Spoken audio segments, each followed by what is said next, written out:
Hi everybody and welcome back to another quickfire album review. This time we go back to 1983 and a very interesting album for the Elvis fans. It is I Was the One, 16 tracks including the bonus tracks. There's a tracks listing on the back if you want to freeze frame the video.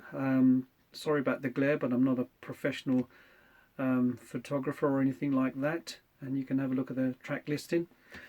Well, it was originally released like this and then later on re-released with a different cover with an artistic impression of the great man. Another great drawing on the back, which I suppose could be anybody, couldn't it really?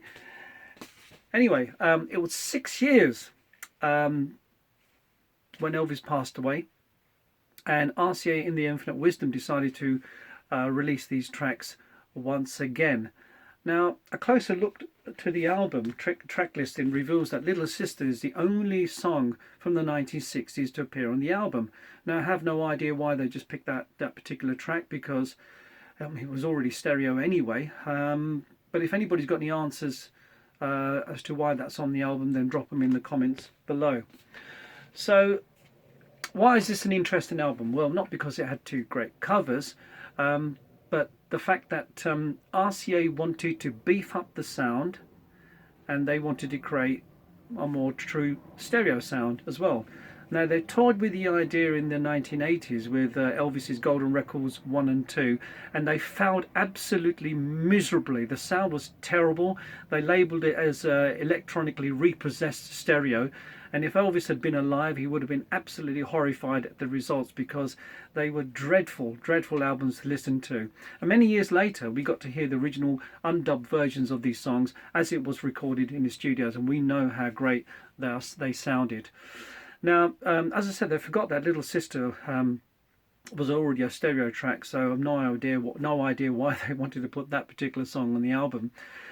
Anyway, RCA brought in David Briggs, and they brought in Tony Brown, Elvis's original keyboard players, to produce and overdub the rhythm tracks, and also the original musicians who in 1983 were still alive, with the exception of Bill Black, who passed away in 1965. Now, they wanted the original musicians and the backing singers to recreate faithfully their respective parts, note for note and key for key.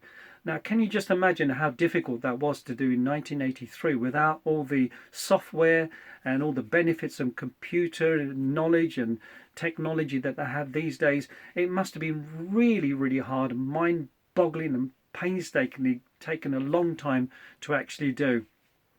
So Scotty Moore and DJ Fontana with the Jordanaires were back in the studio recreating their parts, and Emery Gordy was filling in for the late Bill Black.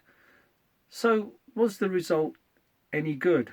Well, was there a real need to tamper with the originals and these classic tunes?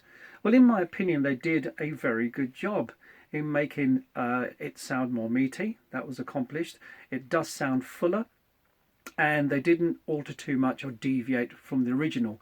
However, when I bought this album in 1983, I did notice that the sound, the drumming, was slightly different on Ready Teddy, and if you have the album, do dig it out and have a listen to that particular record and see if you agree with me that there is a slight glitch on the song Ready Teddy. Now, the critics argued the old question as to why, what's the point, and therefore it did suffer terribly in the charts, only making 83, of course, in 1983, and stayed there for just 1 week. As far as the critics were concerned, it was just another ploy to rip off the fans and just to rehash these old songs with just a different cover. Well, my point, as always on remixes, is as long as you've got the original, as long as you've got the original song to go and listen to and fall back on, then it's nice to hear and see a different take and a different idea on a song. And as long as it doesn't harm Elvis and the legend and the creative and fantastic work he left behind, then I think that's pretty good. It also brings in new fans, and that's good as well. So Elvis fans, there we have it, another quickfire album review, short and sweet as ever. The album is actually going for about £20 on a lot of selling sites like eBay, but get the Get the original one because it contains all the songs that they overdubbed, and including some of the TV appearances, they were overdubbed as well. So that's the album to actually get.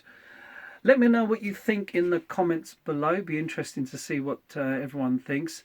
And if you haven't had that album out for a while, then give it a spin on the record player and let me know what you think. As I said, this is Rocker Sal, and out.